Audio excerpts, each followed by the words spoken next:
Waraana guyyoota 1,200 Raashaan cimsitee rukutteen Yuukireen iyyitee addunyaan birmachuu diddeen addunyaan erga Raashaan weerara guutuu Yuukireen irratti raawwattee guyyoota 1,200 abiddaan dabarsiteen har'as waraanni kun mallattoo xumuramuu hin agarsiisu jedhameera.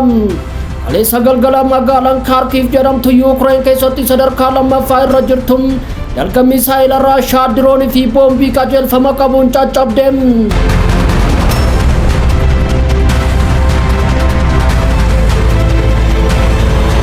Humni waraanaa Iraan Ameerikaa irratti doorsisa cimaa gaggeessaa jiraachuun dhagahame. Yaada Ameerikaan yeroo dhiyoo dhiyeessite bulchaa olaanaan biyyattii Alii Khamenei erga didee booda doorsisa hammeessaa jiraachuun dhagahameera.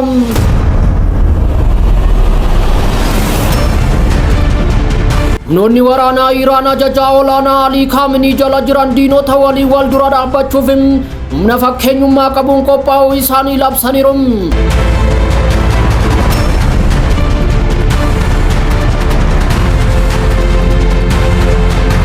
Waraana guyyoota 1,200 Raashaan cimsitee rukutteen Yuukireen iyyitee addunyaan birmachuu diddeen addunyaan erga Raashaan weerara guutuu Yuukireen irratti raawwattee guyyoota 1,200 abiddaan dabarsiteen har'as waraanni kun mallattoo xumuramuu hin agarsiisu jedhameera. Kaleessa galgala magaalaan Kharkiv Yuukireen keessatti sadarkaa lammaffaa irra jirtu dalga misaayila Raashaa diroonii fi boombii qajeelfama qabuun waxalamte.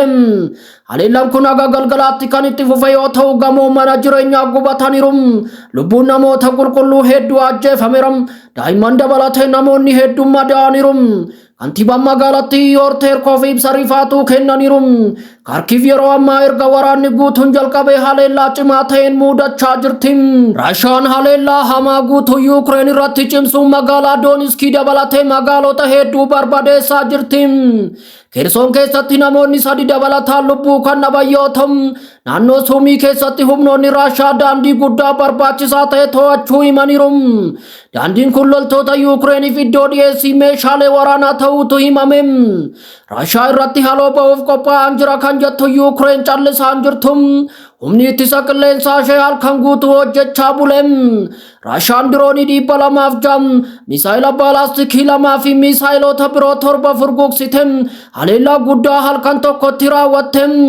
Yuukireen diroonii 87 kuffisuu kan dubbatte yoo ta'u dirooniin biroo 80 fashalaaniiru jette. Humnoonni Yuukireen xiyyaara waraanaa Raashaa Su-35 naannoo Kursiisitti waxalee kuffisuu ibseera. Kana malees sirna misaayila Iskaandar 3 barbadeessuun helikopteroota Raashaa miidhuu isaaniitu himame. Pirezidaantii Yuukireen Volodimir Zelenskiin haasawaa halkaneedhaa taasisaniin Raashaaf akeekkachiisa cimaa erganiiru. Raashaadhaaf walxaxiinsi uumamu hundi nuuf barbaachisaadha kan jedhu pirezidaantichi haleellaa haleelluu ba'uun buufata waraanaa Raashaa mancaasuuf qophii ta'uu ibse. Yaa ta'u malee jechoota sana duuba dhugaa abdii kutannaa tokkotu jira. Yuukireen meeshaa waraanaa dabalataa fi eegumsa dabalataa barbaadaa jirti. Yuukireen Ameerikaan sirna ittisa qilleensaa Paatraayit dabalataa akka ergituuf gaafachaa kan jirtu yoo ta'u mallattoowwan poozitiivii dafanii dhufuu akka qaban ibsite. Gaafiin kun jalqaba kan dhiyaate ji'a eebilaa keessa ture. Garuu akkuma haleellaan Raashaa dabalaa dhufeen barbaachisummaan isaas dabalaa deeme. Gama biraatiin Faransaay Yuukireen keessatti diroonii oomishuuf qophaa'aa jiraachuun dhaga'ameera. Kunis tumsa sadarkaa haaraa agarsiisa jedhame. Akkasumas Kanaadaan konkolaattota hidhannoo Chooyitii fi Biisoon dabalate deeggarsa waraanaa doolaara miliyoona 25.5 waadaa galteetti. Gama biraatiin Raashaa keessatti haleellaan diroonii Yuukireen naannoo Mooskootti raawwatame namoota 2 madeesse jechuun qondaalonni himaniiru. Ministeerri ittisaa Mooskoo akka jedhetti diroonii Yuukireen 36 lafa Raashaa irratti dhukaafame kanneen keessaa magaalaa guddoo irratti kan xiyyeeffate hedduu ta'uu ibse. Misaayilaa fi diroonii irraa fagaatee balaan biraa callisee mul'ata. Waliigalteen reeffa loltoota kufanii 6,000 wal jijjiiruus taasifame akka tasaa dhaabbateera. Qondaalonni Raashaa Yuukireen daqiiqaa dhumaa irratti duubatti deebi'uu ishee himatu.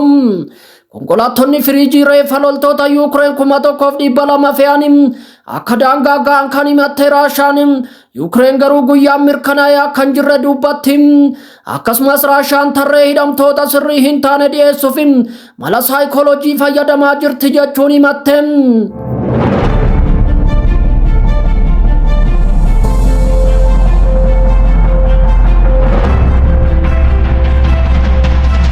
humni waraanaa Iraan Ameerikaa irratti doorsisa cimaa gaggeessaa jiraachuun dhagahamem.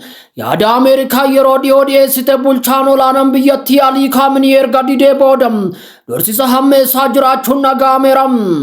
Abbaan taayitaa koorporeeshinii eegdota warraaqsa Islaamaa qindeessuuf itti kenname hojjetaa waliigalaa humnoota waraanaa Riippaabilika Islaamaa mariin niikuleeraa Ameerikaa waliin taasifamaa ture dhaabbachuu hordofuun waxabajjii 4 irraa kaasee ibsa sodaachisaa kennaa jira jedhameera.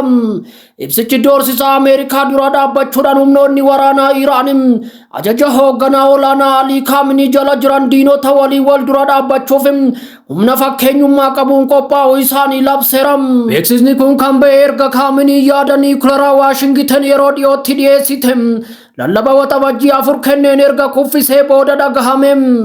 Gaafii Ameerikaan sagantaa niikuleeraa Iraan guutumatti akka diigdu gaafatu balaaleffachuun biyyoonni dhiyaa badhaadhina yuuraaniyeemii irratti xiyyeeffataniiru jechuun balaaleffate. Diinonni badhaadhina irratti xiyyeeffatu kan jedhu Alii Khamenei yaada warshaaleen niikuleeraa dhiibbaa badhaadhinaa malee hojjechuu akka hin qabne tuffachuun akeekkachiisa mormii kenneera.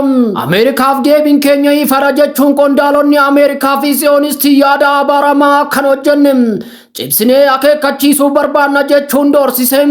Yaadni Ameerikaa caamsaa 31 gara Teeraanitti dhiyaate kun yeroo hin ibsamneef Iraan keessatti badhaadhina yuuraaniyeemii sadarkaa gadi aanaa daangeffame kan ayyamu ta'us alduree cimaa kaa'uun bu'uuraalee jijjiirraa iddoo diiguun qorannoo fi misooma seentirifuujii dhaabuu fi iddoowwan badhaadhina haaraa dhorkuu dabalate badhaadhina itti fayyadama siivilii qofa irratti kan daangessu ta'a.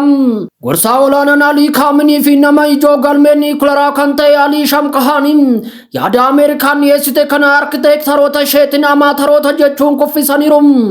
Shamkhaniin qoqqobbii irraa bilisa ta'uu ilaalchisee eeruun tokkollee jiraachuu dhiisuu isaa qeequun Teeraaniif dhimma barbaachisaa fi galma hidhannoo guutuu hiikkachuu cimsee kuffiseera. Kaayyoon Ameerikaan sagantaa niikuleeraa ishee diiguu fi badhaadhina yuuraaniyeemii gara zeerootti hir'isuu hin dhugoomu jechuun Shamkhaniin dhaadateera. Iraan marii niikuleeraa waliigaltee tokko malee Roomitti xumurame booda shakkii guddaa qabdi. Dameewwan waraanaa Iraan biroo dubbii isaanii ammeessaniiru. Ministeerri ittisaa Birgaadeer Jeneraal Aziz waxabajjii 4 akka ibsanitti humni guddaan Iraan Israa'el doorsisaa akka hin baafne dhorka jechuun akeekkachiisanii doorsifni Israa'el dhiyeenya kana kennite bu'uura kan hin qabne jechuun kuffiseera. Guyyaadhuma sana ajajaan humna galaanaa eegdota warraaqsaa Koomaandar Alii Zeeraa Taansaari weerara galaanaa kamiifuu deebii cimaa akka kennan dhaadachuun mootii Yaman kan Teeraaniin deeggaraman haleellaa Israa'el irratti raawwachaa jiraniif jajataniiru. Kunis caamsaa irraa eegalee guyyaa guyyaan jechuun ni danda'ama. Miidiyaaleen mootummaa Iraan muddama kana daran guddisuuf viidiyoo diroonii Iraan UAV isa haaraa agarsiisaniiru. Muddamni kun xiyyaara boombii jaas 313 UAV kan agarsiisu yoo ta'u, dirooniin kun saffisa olaanaa qabu sa'aatii tokkotti maayila 45,000 balali'uu danda'a. Humni galaanaa eegdota warraaqsaa diroonii kana ergama sakatta'iinsa fi haleellaa lamaaniif qacaruu yoo danda'u, dirooniin jaas 313 raadaraa adda baasu jalaa miliquuf kan qophaa'e ta'uu ibseera.